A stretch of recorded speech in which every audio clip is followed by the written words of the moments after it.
world of YouTube.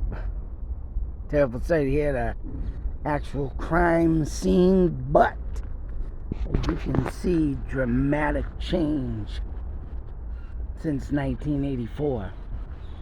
As you can see down here, they're building apartment complexes.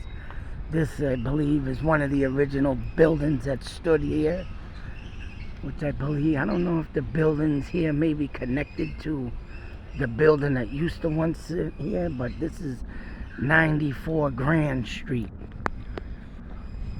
These are the railroad tracks that were where Patty Gonyea took her last breath. And this is the story of Patty Gonyea. And the story goes that over there, as you can see the streets underneath the train, there was a bus that dropped off Patty Gonyea over there, and she was using the tracks to come this way towards where I'm standing, to come this way to go home. Now this is a teenage girl that was had 3 jobs. As you can see here, very well dedicated or whatnot on what she was doing in life. But as you can see here, I'm friggin' filthy with trash, but one can only imagine what happened on that night. God damn it. Go figure, there's a guy over here getting on and they're checking the train. But I'm gonna come back over here. But anyways, back in 1984, I believe it was around 11 p.m. or something, between 10:45 and 11 p.m. Patty was crossing these tracks to come over to this, like I said, to come this way to head home from a job. Now, how the building looked back in the day, there is one picture that shows must have been her friends standing on a track somewhere, and I believe it was over here. I'm probably gonna say maybe it was this building, because on the tracks it shows this building. But then again, there was a building with a huge smokestack that came up. And actually, I gotta take a screenshot of that on Google Maps.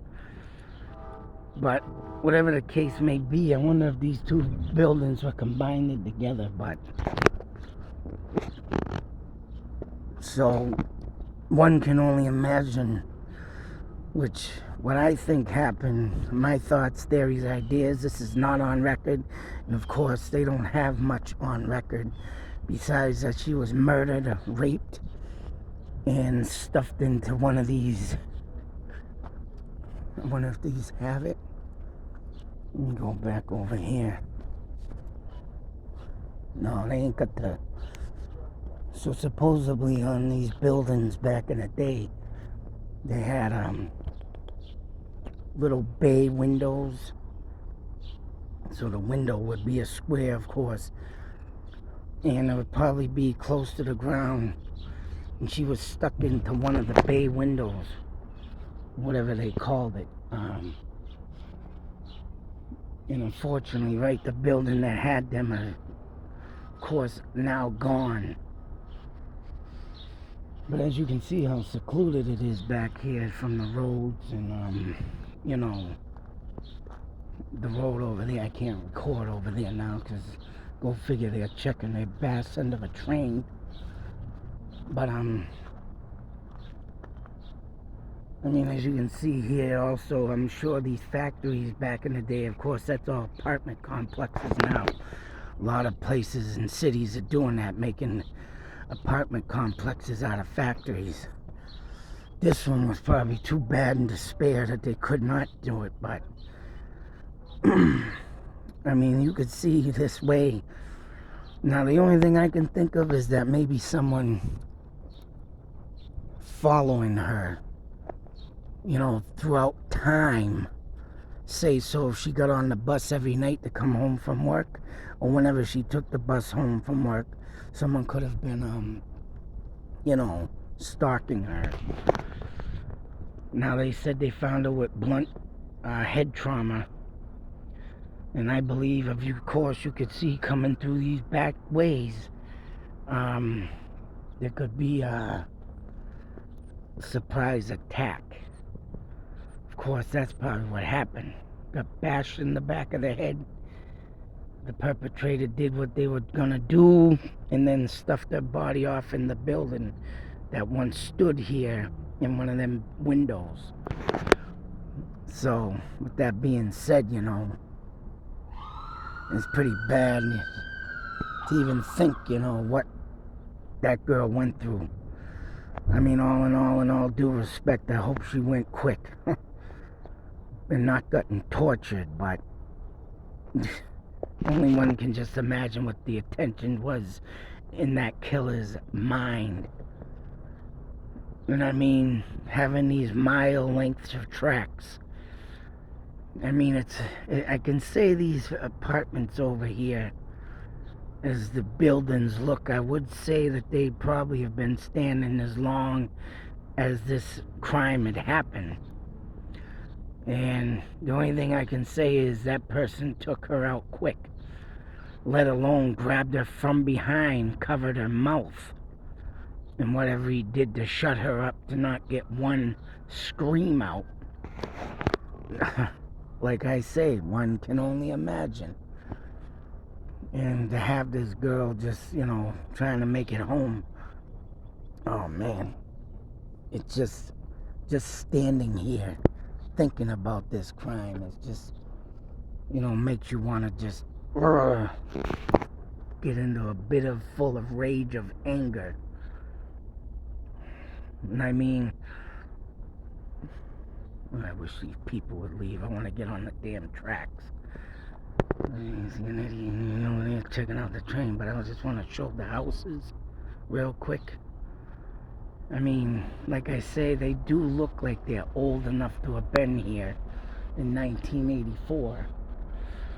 But to get a surprise attack, of course, nobody's gonna hear nothing.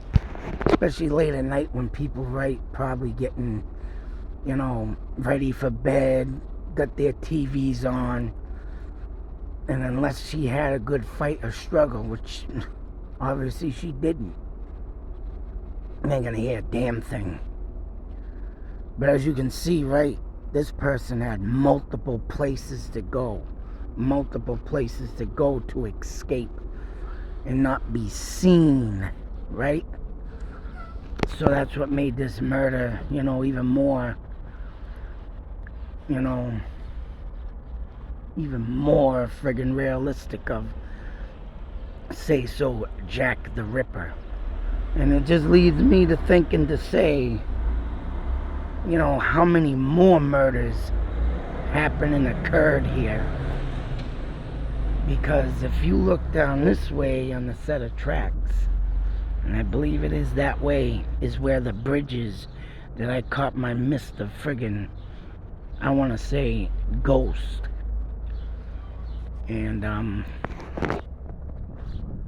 just walk over here a minute. See if I can get a little shot of that. I don't know if I can, but I don't think I can. But yeah, I mean, down that way is the bridge.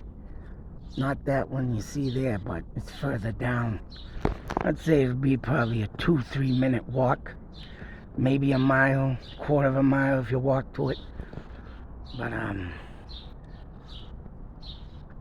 it's just insane. I mean, the person could have literally, well, I can't say break into building and, sat there, but as you can see, there's many ways that he could have went up on the street there, walked either way, and just, formed that escape route.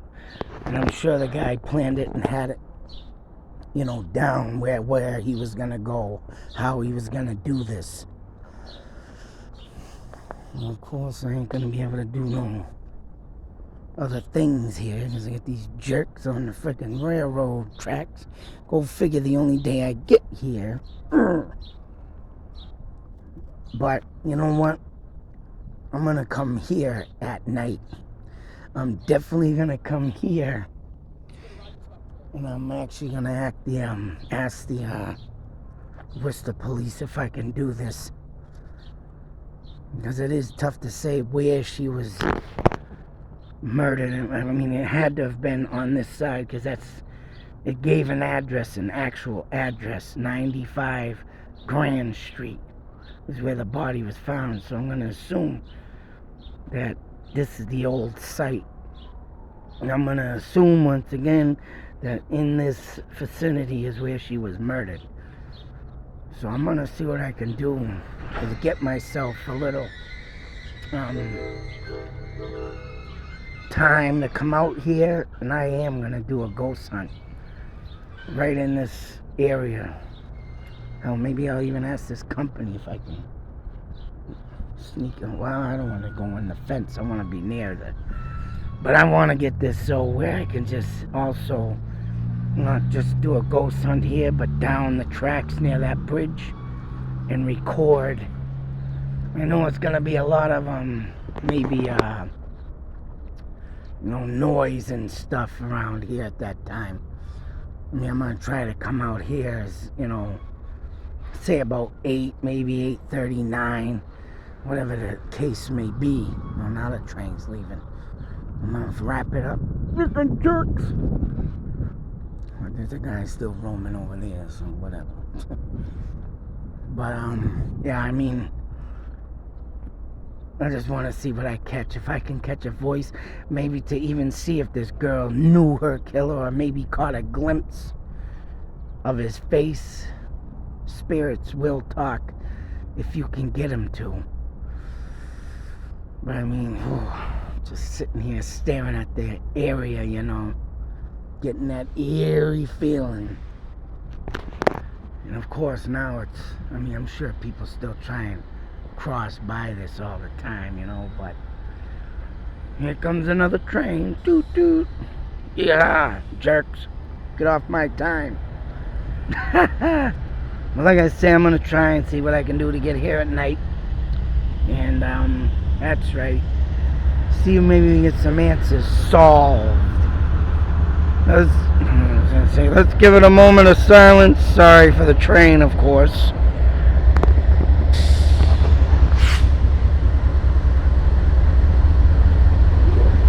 And I'm going to take some pictures and then I'm out of here. But once again, let's see what I can grab and nab at this place. As I know, coming home from Corning, New York Painted Post, catching that voice in my camera, and just one can just imagine what I'm going to start catching more if they're starting to communicate, especially when I come to places I have not been. So with that being said, be safe, take care, and always believe. And if you know of a place that's haunted or a murder scene, get your camera out and start talking, see if you can catch some answers. But until then, thanks to these jerk faces screwing up my video, I gotta get out of here. Everybody take care. Out.